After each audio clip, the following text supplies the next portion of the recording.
അടിപൊളിയായിട്ടുള്ള ഒരു സ്നാക്കാണ് കാണിക്കുന്നത്. നമുക്ക് വൈകുന്നേരങ്ങളിൽ ചായയോടൊപ്പം കഴിക്കാൻ വേണ്ടിയിട്ട് വളരെ പെട്ടെന്ന് തയ്യാറാക്കാവുന്ന ഒരു സ്നാക്കാണ് കോക്കനട്ട് ബൺ. എൻ്റെ കുട്ടിക്കാലത്തൊക്കെ ഞാൻ ഇഷ്ടംപോലെ കഴിച്ചിട്ടുണ്ട്. അപ്പോൾ ഈ ഇടയാണ് എനിക്ക് ഓർമ്മ വന്നത്. അപ്പോൾ ഞാനൊന്ന് ഉണ്ടാക്കി നോക്കാമെന്ന് വിചാരിച്ചു. അപ്പോൾ ഇതിന് വേണ്ടത് മൈദയാണ്. അപ്പോൾ ഞാനിവിടെ ആവശ്യമുള്ള മൈദ എടുത്തിട്ടുണ്ട്. അപ്പോൾ നിങ്ങളുടെ ആളുകൾക്കുള്ള അളവ് അനുസരിച്ചിട്ട് വേണം എടുക്കാൻ. പിന്നെ ഇതിൻ്റെ മെയിൻ ഇൻഗ്രീഡിയൻറ്റ് തേങ്ങയാണ്. തേങ്ങ ചിരകി വെച്ചിട്ടുണ്ട്. പിന്നെ വേണ്ടത് ഇൻസ്റ്റൻറ്റ് ഈസ്റ്റാണ് ഞാനിവിടെ എടുത്തിട്ടുള്ളത്. ഇത് ഈ ചെറു ചൂടുള്ള പാലിലേക്ക് ഒരു ടീസ്പൂൺ ഇൻസ്റ്റൻറ്റ് ഈസ്റ്റ് ഇട്ടിട്ട് ഇതൊന്ന് ഫെർമെൻറ്റ് ചെയ്യാൻ വെക്കണം. ഒരു 6-7 മിനിറ്റ് വയ്ക്കുമ്പോൾ തന്നെ അത് ഫെർമെൻ്റ് ആയി കിട്ടും. ഇതിന് ശേഷം വേണം നമുക്കിത് കുഴച്ചെടുക്കാൻ. അപ്പോൾ ആദ്യം ഇതൊന്ന് ഈസ്റ്റ് ഇട്ടിട്ട് ഒന്ന് ഫെർമെൻറ്റ് ചെയ്യാൻ വെക്കാം.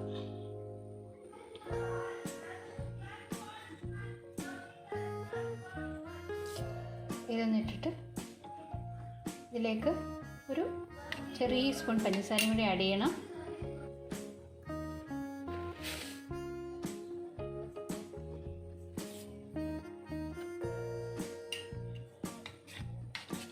ഇതൊന്ന് അടച്ചു വയ്ക്കാം. ഒരു 5 മിനിറ്റ് കഴിഞ്ഞിട്ട് നോക്കാം. അപ്പോൾ ഇതാ കണ്ടില്ലേ, ഇത് നന്നായിട്ട് ഫെർമെൻ്റ് ആയിട്ടുണ്ട്. അപ്പോൾ ഇനി ഇത് ഈ മൈദയിലേക്ക് ആഡ് ചെയ്തിട്ട് നന്നായിട്ട് കുഴച്ചെടുക്കുക. നമ്മൾ ചപ്പാത്തിക്കൊക്കെ കുഴക്കില്ലേ, അതുപോലെ കുഴച്ചെടുക്കുക. അപ്പോൾ ഇതിനകത്ത് ഫില്ല് ചെയ്യേണ്ട സാധനങ്ങൾ ഞാനിവിടെ തേങ്ങ എടുത്ത് വെച്ചിട്ടുണ്ടായിരുന്നു. ഇതൊരു 3-4 ഏലക്ക പൊടിച്ചതാണ്. പിന്നെ കുറച്ച് കാഷ്നട്ട് ചെറുതായിട്ട് പൊടിച്ചത്. ഇതെല്ലാം കൂടി മിക്സ് ചെയ്തിട്ടാണ് ഞാനിതിൽ ഫില്ല് ചെയ്യുന്നത്. അപ്പോൾ ഇത്രയും സാധനങ്ങളേ ഉള്ളൂ. അതുപോലെ തന്നെ നിങ്ങൾക്ക് മറ്റെന്തെങ്കിലും ഇതിൽ ഫില്ല് ചെയ്യാൻ ഇഷ്ടമുണ്ടെങ്കിൽ നിങ്ങൾക്കത് ആഡ് ചെയ്യാം. അപ്പോൾ ഇതിലേക്ക് മധുരത്തിന് വേണ്ടിയിട്ട് നിങ്ങൾക്ക് മധുരം ആവശ്യമുള്ള അത്ര ഇടുക. ഞാൻ ഒരുപാടൊന്നും ചേർക്കുന്നില്ല.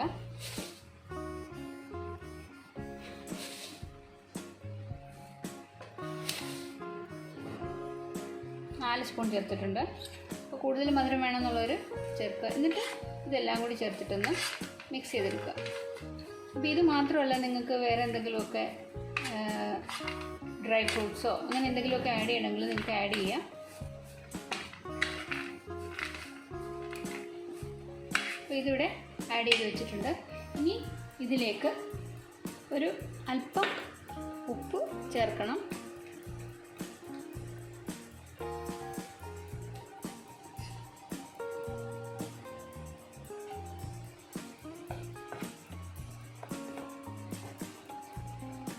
ഇനി ഇതിലേക്ക് ആഡ് ചെയ്ത് നന്നായിട്ട് കുഴച്ചെടുക്കുക.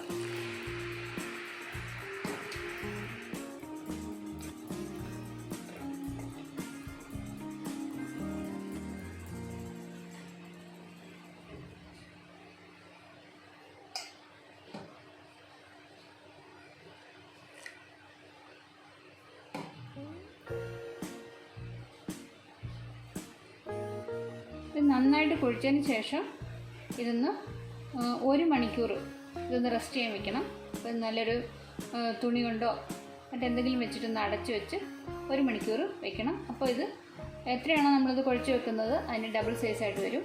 അപ്പോൾ ഞാനിതൊന്ന് നന്നായിട്ട് കുഴക്കട്ടെ.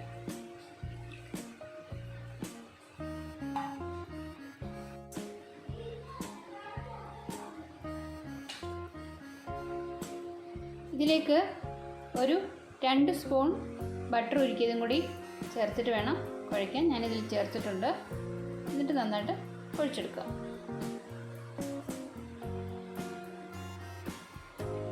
അപ്പോൾ ഇതിവിടെ കുഴച്ച് വെച്ചിട്ടുണ്ട്. ഇനി ഇതൊരു 1 മണിക്കൂർ റെസ്റ്റ് ചെയ്യാൻ വയ്ക്കാം.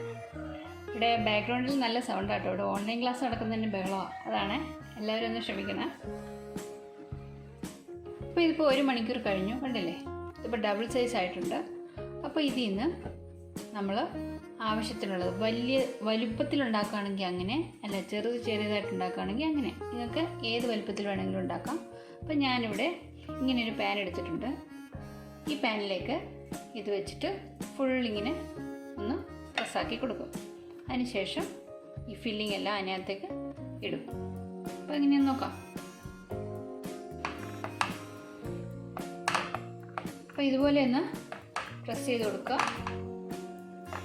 ഞാനിപ്പോൾ ഇത്രയും വലുപ്പത്തിനാണ് എടുത്തിരിക്കുന്നത്. അപ്പോൾ ഇതിൻ്റെ ഈ ഭാഗത്തേക്ക് നിങ്ങൾക്ക് എന്തെങ്കിലും ചേർക്കണമെങ്കിൽ ചേർക്കാം. പീനട്ട് ബട്ടറോ ജാമോ അങ്ങനെ നിങ്ങൾക്ക് ഇഷ്ടമുള്ള എന്തെങ്കിലും, ചോക്ലേറ്റോ വേണമെങ്കിൽ മാത്രം, ഓപ്ഷണലാണ്. ഞാനിപ്പോൾ എന്തായാലും ഒരല്പം ജാം ചേർക്കുന്നുണ്ട്. കാരണം കുട്ടികൾക്ക് കൂടെ കഴിക്കാനാണല്ലോ ഉണ്ടാക്കുന്നത്, അവർക്ക് ഇതൊക്കെ ചേർക്കുന്നത് വളരെ ഇഷ്ടമായിരിക്കും. അപ്പോൾ അതൊന്ന് ചേർത്തു. അപ്പോൾ ഞാനിവിടെ ജാം ഒന്ന് ചെറിയൊരു ഇതായിട്ടൊന്ന് അപ്ലൈ ചെയ്തിട്ടുണ്ട്. ഇനി ഇതിലേക്ക് ഞാൻ നേരത്തെ പറഞ്ഞില്ലായിരുന്നു, ഇവിടെ റെഡിയാക്കി വെച്ചിരിക്കുന്ന തേങ്ങ, ചെറുതായിട്ട് പൊടിച്ച കാഷ്യൂനട്ട് അല്ലെങ്കിൽ നുറുക്കിയ കാഷ്യൂനട്ട്, പിന്നെ ഏലക്ക, അല്പം പഞ്ചസാര, ഇതെല്ലാം കൂടി ചേർത്തിട്ട് ഇളക്കി വെച്ചതാണ്. അപ്പോൾ ഇതിലേക്ക് ചേർക്കാം.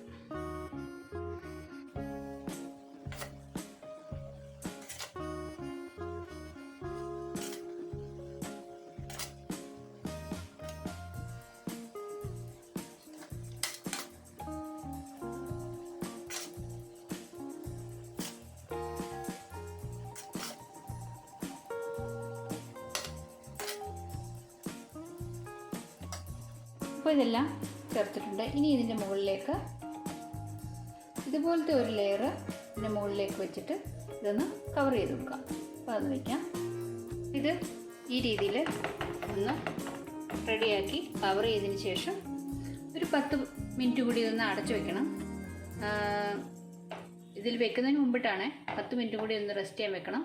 അതിന് ശേഷം ഇത് ആദ്യത്തെ ഒരു 5 മിനിറ്റ് ഹൈ ഫ്ലെയിമിലും അത് കഴിഞ്ഞ് ബാക്കിയുള്ള സമയം ലോ ഫ്ലെയിമിലും വെച്ചിട്ട് വേണം ഇത് വേവിച്ചെടുക്കാൻ.